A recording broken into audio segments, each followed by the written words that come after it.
I'm Bob Kovacs, and this is my 2008 Suzuki SX4.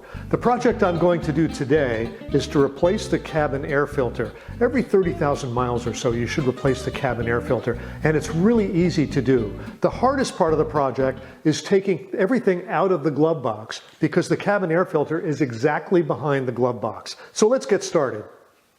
So open the glove box and push really hard on both sides to release the stops, and the glove box will pull down. Now the only other thing holding it in is this damper arm down here.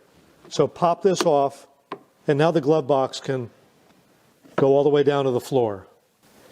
And this is the filter right here. So to get it out, squeeze these handles, pull it straight out, and this is all the dirt that's accumulated on mine in 30 to 40,000 miles. And my nice clean filter is going to go back in the same way the other came out, straight in. Push it in till it clicks, and there you go, the new filter's in. To put it back together, just swing the glove box up, snap in the damper arm, and then push the sides really hard to get the stops past where they need to go, and you're all done.